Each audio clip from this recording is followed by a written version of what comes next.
Vi er oppe for at træne her lørdag aften. Jeg skal træne lemmer. Jeg tænker bare, at jeg joiner på det meste af det. Så vi skal køre noget leg extension, noget leg curl og noget arme. En lille smule skulder. Jeg er godt bagud på stepsene i dag. Starter lige ud med lidt opvarmning. Du har været i gang med cut længe. Ja, jeg er cuttet ned fra 93. Det var her i oktober, tror jeg, altså september. Ja. Og så begyndte jeg at cutte ned. Langsomt bare sætte min kalorier 200 ned, indtil jeg stoppede med at tabe mig, og så gjorde jeg det om igen. Og så nu er jeg ned på omkring 80, så jeg tager mig 13 kilo. Og nu svinger jeg lidt rundt. Jeg prøver at hæve mine kalorier, men min krop tager bare imod al maden virkelig godt. Så jeg har ligget lidt på maintenance det sidste måned, for at bare finde ud af, hvordan jeg skal spise, uden at tabe mig eller tage for meget på. Hvor mange kalorier lå du på, da du startede dit cut? Der lå jeg på omkring 3600. Det var sådan med maintenance, da jeg var 93. I omkring slut december, start januar, så var jeg kommet ned på 2400 kalorier, da jeg var på omkring 81-80 kilo kropsvægt. Og så prøvede jeg at gå langsomt opad igen. Der er ikke sket så meget. Jeg havde mine kalorier 200 hver anden uge eller sådan noget. Og så har jeg bare blevet i vægt. Så nu prøver jeg bare at se, hvor højt op jeg kan komme, før jeg tager på. Kan du mærke, selvom vægten ikke er steget, at du har fået mere energi, siden du begyndte at øge kalorieindtaget? Ja, det vil jeg sige. Hvorfor er det, du har cuttet? Jeg lavede styrkeløft før, så det var meget bare squat, bænk og dødløft. Og så fik jeg en skade i min lænd for 10 måneder siden nu, tror jeg. Og så prøvede jeg at fikse det indtil der omkring september-oktober, hvor det bare blev værre og værre. Og så tænkte jeg, fuck, hvor det kedeligt at træne hver dag og kun tænke over, hvordan kan jeg stoppe med at være skadet. Så jeg tænkte, lad mig fokusere på noget andet. Så det var egentlig derfor, jeg cuttede, bare for at have et andet mål. Når du ikke rigtig kunne blive stærkere alligevel, så kunne du lige så godt gøre noget andet og bruge tiden så fornuftigt som muligt. Og man må også sige, herefter cuttet, der har det jo nok vist sig at give ret god mening for dig, ikke? Ja, nu har jeg jo også lige givet mig selv mange flere år, hvor jeg kan tage på i vægt og så stadig blive min vægtklasse, når jeg vil tilbage i styrkeløft. Ja, man får ikke noget ud af den ekstra fedt på kroppen, kan man sige. Så nej, den gode gamle vægt flytter væk. Ja. Luk røven. Ja. Muskel flytter væk. Udover måske de allerstørste klasser, så er de jo i rigtig god form. Altså, de har lav fedtprocent, ikke? Ja. Fordi de har jo godt fanget, at det kan jo ikke betale sig. Altså, jeg føler faktisk, det er lidt underrated ting, i hvert fald inden for styrkeverdenen. Det kan jo bare ikke rigtig betale sig, hvis man virkelig vil være god og rende rundt med ekstra fedt. Fedt, den gør dig ikke stærkere. Til gengæld så gør den, at du skal være i en vægtklasse, hvor de andre er stærkere. Det er helt klart optimalt at have så meget muskel på sig som muligt for sig vægt. Selvfølgelig. Vi starter med noget leg curl. Værsgo. Jeg har ingen idé om, hvad jeg tager på den her. Hvis man kan dødløfte 62, så kan man nok også køre 75 i en lang leg curl. Ja, forhåbentlig. Første arbejdssæt. Let's go. Ja, tak. Jeg se, jeg kan køre med. Det kan du sagt. 2. Nice. 3. 4. 5. Let's go. 6. 7. Og tager han den. Luk! Det var han. Ja, tak. 3. 4. 5. Tak. Hele vejen. Nice. Så det er altid nice at køre det leg curl først. Så opvarmningen klaret. Jeg har faktisk aldrig kørt så meget det der med at lave leg curl først. Nej. Det er ikke særlig styrkeløftagtigt. Nej. Så kommer man meget bare i CNS-fatigue order. Ja. Så bare det der er mest hårdt på nervesystemet først. Ja. Og mindst i slutningen. 4. 6. Kom. 7. Yep. Nice. Hele vejen. Du har den. Ja. Laver du det som extension? På et albu. Ja.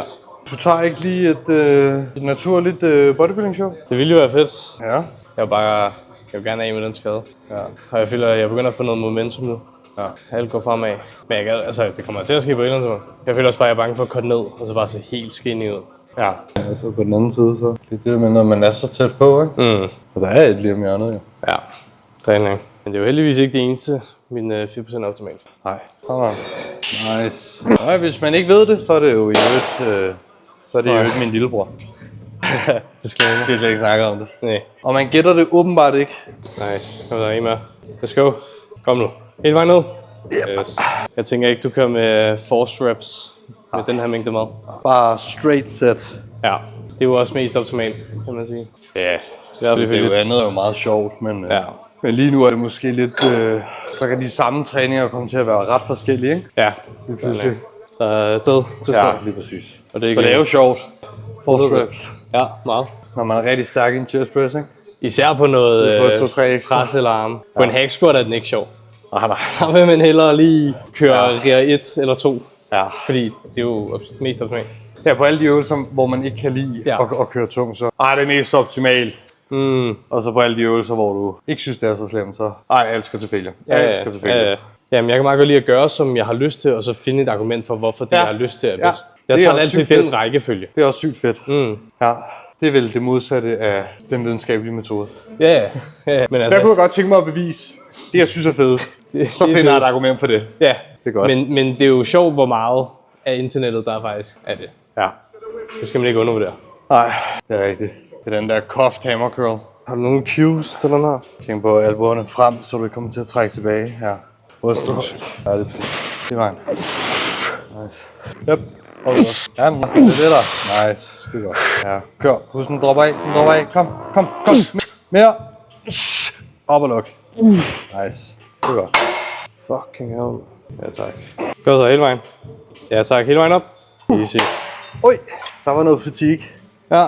Er du sindssyg? Du har fået lidt flere. Der var ikke mere. Jeg var også mærke, at du blev helt svimmel imens. Hvorfor laver du bicep curls, når du styrkeløfter? Fordi jeg gerne vil have stor bicep. Nice. Fedt, den er lukket. Jeg kører. Ja, faktisk. Ja, tak. Så hele vejen op. Kom her. Kom nu. Ja, tak. Hvis vi skal vende tilbage til det der med træne biceps som styrkeløfter. Ja. Jeg føler folk, der siger, at de kun har sådan et mål med træning eller et fokus. Det er jo bare løgn. Ja. Altså, jeg tror ikke... Styrkeløfter, der ikke vil være jacked, og bodybuilder, der ikke vil være stærke. Ja. Det er jo begge to bare, fordi de er dårlige til det. Ja, det er altså, styrkeløfter, der bare ikke ser godt ud, eller bodybuilder, der bare er lidt svage. Det er ren cope. Ja. 100. Så alle vil jo have begge. Jeg synes også, det er meget misforstået, det der med sådan... Der er mange, der tror, hvis de skifter til styrkeløft, så vil du gå sygt meget ud over, hvor meget muskel de tager på. Ja. Sådan, bro, du har trænet i et år. Ja. Du skal bare træne. Ja. Altså, det er jo ikke fordi, at styrkeløfter træner for teknik og neural adaptationer og intet. Kun. Altså, sådan, de bænk bliver nok også stærkere, hvis du får et større bryst. Bare gæt. Ja, det håber jeg da. Helt vejen ned. Nice. Sidste her. Ja, tak. Er du fatigued? Jeg er fucking smadret. Jeg er fucking knippet. Det er de begge to. Så du har albuerne foran kroppen? Yes. Godt. Luk. Kom her. Ja, luk. Du har den. Nice. Det er fint. Meget dejligt hurtigt setup. Ja. Man kan godt være lidt optimal uden at skulle lave alt muligt. Det skal tage muligt. lang tid. Lige nu frygter jeg de 20 minutter Stairmaster bagefter. Det forstår jeg godt. Har du posing som en del af din sådan morning routine? Kun på chicken day. Okay. Men der kommer mere og mere af det, ikke? Hvor vejede du i morges? 94,8. Okay. All time low. Så det er nok også det, jeg kan mærke, ikke? Ja. Jeg har smidt 1,5 kilo på 5 dage.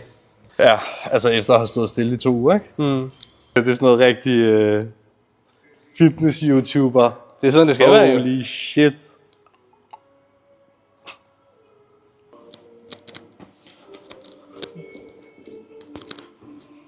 Så er det godt. Jeg er ved at falde i søvn. Nu har jeg besluttet at prioritere cardioen over de sidste 2 sæt, så jeg hopper op på Stairmasteren. Kører du resten færdig, eller kører du cardio? Jeg tror... Det er ikke engang de rigtige program, så du kan være ligeglad. Ja. Fjoller lidt rundt måske. Ja. Jeg var lidt ekstra bicep. Ja. Det skal aldrig. Jeg forklarer cardioen, og skal køre lidt videre. Så ses vi.